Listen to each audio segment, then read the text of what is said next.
அன்றைய நாள்ல இருந்து ஆண்கள்லாம் அட்டாக் வர ஆரம்பிச்சாச்சு. பெண்களுக்கு பூரா முட்டு வலி வந்துடுது. ஆமா, முட்டு வலி, கால் வலி, கை வலி. அப்ப முட்டு வலி, கால் வலி, கை வலி வந்துடுது.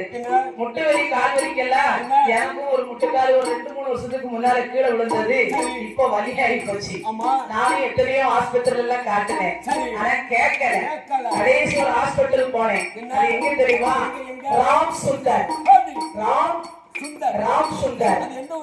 சுந்தர் என்றால் தென்காசி மாநகரத்திலே தெற்கு மாசி வீதியிலே கிருஷ்ணமூர்த்தி ஆஸ்பத்திரிக்கு ஆப்போசிட்ல எதிர்த்தாப்புல இருக்கிறது. ஆஸ்பத்திரி பேரு நலம் ஆஸ்பத்திரி. நலம் ஹாஸ்பிட்டல். நலம் ஹாஸ்பிட்டல் போனா நான் ஒரு 2 வாட்டி தான் போனேன். கால்வலி எனக்கு கொஞ்சம் பரவாயில்ல, நல்லாவே இருக்கு.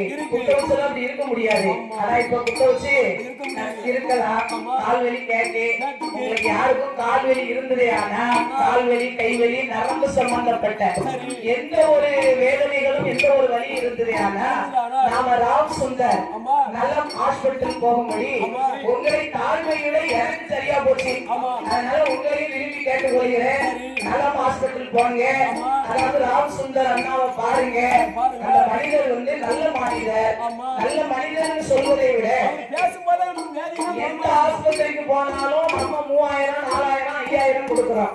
ஆனா இந்த ஹாஸ்பிட்டல்ல மொத்தத்திலே நமக்கு இலவசம்லாம் சொல்ல முடியாது. அதாவது குறைந்த முறையில் நிறைந்த செலவில், குறைந்த முறையில் நிறைந்த முறையிலே நாமளுக்கு சிகிச்சையை மிக சிறப்பாகவே நடத்தி தராங்க. ரொம்ப மொத்தத்துல 800 ரூபாய் 700 ரூபாய் அவ்வளவுதான். நானும் கொண்டு போய் ஒரு ஹாஸ்பிட்டல் 5000 கொடுத்துட்டு வந்தேன். கொஞ்சம் கூட வழி கேட்கல. ஆனா இதற்கு மொத்தத்திலே 1500 ரூபாய் தான் கொடுத்துருக்கு. வழி சுத்தமா கம்ப்ளீட்டா காலி ஆயிடுது. அதனாலே அனைவரும் நலம் ஆஸ்பத்திரி, நலம் ராம் சுந்தர், நலம் ராம் சுந்தர் தென்காசி மாநகரத்திலே தெற்கு மாசி வீதியிலே கிருஷ்ணமூர்த்தி ஆஸ்பத்திரிக்கு ஆப்போசிட்ல இருக்குது. பார்க்கும் நேரம் காலையில 9 to 1 மணி வரை. ஆமா, இரவிலே சாயந்தரம் 6 மணி to 8 மணி வரலாம். அதுக்கு மேல கிடையாது. நம்ம போன் போட்டு போனா இருப்பாங்க. இருந்து அதெல்லாம் என்ன வேலையா இருந்தாலும் சரி, நம்மளை கண்டாச்சுன்னா இருந்து நமக்கு எல்லாம் சிறப்பா பார்த்து கொடுத்துட்டு தான் போவாங்க. ஆமா, சிறந்த ஹாஸ்பிட்டல் சொன்னாலே அதாவது ராம் சுந்தர் தான்.